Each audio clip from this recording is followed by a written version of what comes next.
काही स्वतःवाच किंवा काही भूमिका मला ठेवावीशी वाटते. मित्र हो, असा एक कालावधी होता की ज्या कालखंडामध्ये म्हणजे खूप नजीकच्या कालखंडामध्ये ग्रामीण साहित्य असं संबोधलं जात नव्हतं किंवा ग्रामीण साहित्याला खिचगंदीतही घेतलं जात नव्हतं. ग्रामीण साहित्याची ओळखही करून दिली जात नव्हती किंवा साहित्य असतं असंही म्हटलं जात नव्हतं. पण 1960 नंतरच्या दशकामध्ये खूप प्रभावीपणानं हे साहित्य प्रवाह जे आहेत हे पुढे आलेले आहेत आणि त्यामध्ये ग्रामीण साहित्य देखील आलेलं आहे. विशेषत्वानं दलित साहित्यानं खूप जोरानं 1960 नंतरच्या दशकामध्ये मुसंडी मारली आणि आपला ठसा उमटवला. एक सेनापतीपद साहित्याच्या चळवळींच्या अनुषंगानं भूषवलं आणि त्यानंतर ग्रामीण साहित्य, मुस्लिम साहित्य, जनवादी साहित्य, अल्पसंख्याकांचं साहित्य, कामगारांचं साहित्य, अशा अनेक साहित्य, स्त्रीवादी साहित्य, अशा अनेक साहित्य प्रवाहांचं जे आहे ते अस्तित्व हळूहळू सिद्ध व्हायला लागले. लोकसाहित्याला देखील नाकारलं जात होतं. अशा पार्श्वभूमीवरती साहित्याला ज्या वेळेला नाकारलं जातं,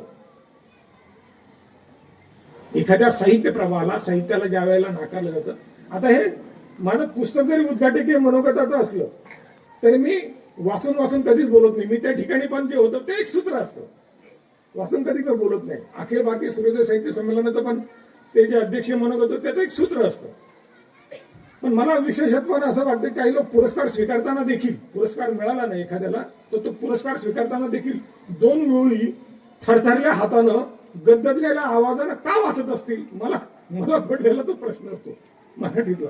हे का करावं असं? ठीक आहे, सुतोवाच म्हणून दाखवायचं म्हणून त्या ठिकाणी त्या निमित्तानं आनंद व्यक्त करायचं म्हणून हे असं असावं किंवा वाचून तास 2-2 तास भाषणं करायची आणि समोरच्या प्रेक्षकांना ताटकळत ठेवायचं आणि आपलं कंटाळवाना प्रकार तो हे करीत जायचा, त्या ठिकाणी डोक्यावरती आपटत जायचा. असं का करीत असेल तो माझ्या समोर एक प्रश्न आहे. पण मी माझं भाषण जर वाचायचा प्रयत्न केला तर ते मी तुम्हाला सांगतो ते 72 पानांचं आहे आणि 72 पानांना मला असं कमीत कमी वाटतं की 4 ते 5 तास लागतील. त्यामुळे मी एक सूत्रबद्ध पद्धतीनं थोडक्यात एक या ठिकाणी संदेश दिला पाहिजे, मेसेज गेला पाहिजे, या अनुषंगाने हे सगळं पाहतो. तर मूलगामी धागा हा आहे की ज्या वेळेला एखादा साहित्य प्रवाह नाकारला जातो, एखादा साहित्य नाही, एखादा विचार साहित्यातला तो नाकारला जातो, त्याला उपेक्षित ठेवलं जातं, त्याला नाकारलं जातं, त्यावेळेला असं साहित्य हे कूपमंडूक साहित्य म्हणता येईल. कूपमंडूक म्हणजे डबक्यातलं साहित्य म्हटलं, कारण ते बाकीच्यांना नाकारतं ना, बाकीच्यांना नाकारतं. म्हणून प्रमाण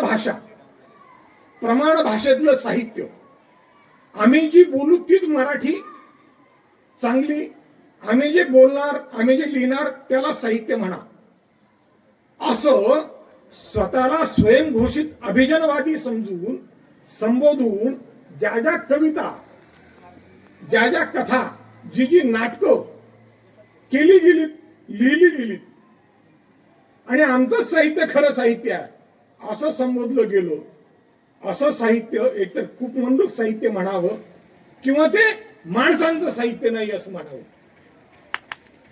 कारण माणसांचं साहित्य ते असू शकतं की ज्यामध्ये सगळ्यांचा समावेश असतो. म्हणजे माणसं खेड्यामध्ये राहतात, तर खेड्यामध्ये राहणारी माणसं राहत नाही का? खेड्यामधल्या माणसांना विचार येत नाही का? त्यांना काही सुचू शकत नाही का? त्यांना कविता लिहाविषयी वाटू शकत नाही का? ते कथा लिहू शकत नाहीत का? ते कादंबरी लिहू शकत नाही का? ते विचारवंत म्हणून पुढे येऊ शकत नाही का? त्यांची भाषा गावंढळ आहे म्हणून त्यांना साहित्यिक म्हणायचं नाही का? त्यांचं कोणी वाचू नये का? त्यांच्या जगण्याचे संदर्भ घेऊ नयेत का?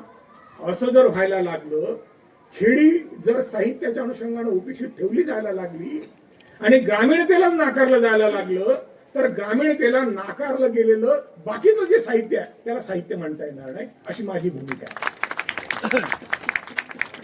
माझं म्हणणं सरळ सरळ असं आहे की माणूस म्हणून जो कोणी असेल तो धोत्रातला असेल, स्त्री असेल तर काष्टी साडीमधील असेल, शेतात मळ्यात राबणारा असेल, त्याच्या हाताला घट्टे पडलेले असतील, डिझेलचा वास येत असेल काम करून, त्यानं बैलगाडी चालवताना गोठ्या गुरामध्ये त्या ठिकाणी शेणाचे त्याचे हात असतील, पण त्याचे ते हात सुगंधी हात आहेत असं मी मानतो.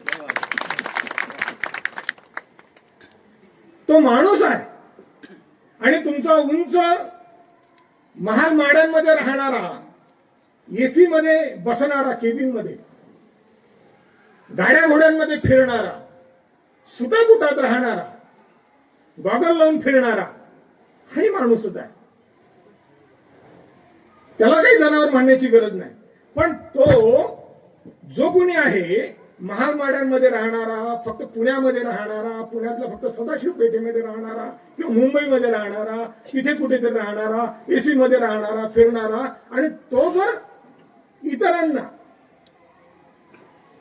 तुच्छ लेखत असेल, कमी लेखत असेल, हे काय गावंढळ आहे, तू असं काय बोलतो, हे काय म्या म्हणतो, तू आगडे काय म्हणतो, असं काय बोलतो, तू काय तावडीत बोलतो, तू काय हैराणीत बोलतो, गावंढळ सारखं बोलू नको रे, असं म्हणणार जर असेल तर अशा व्यक्तीच्या विचाराला, प्रवृत्तीला मी विरोध करतो.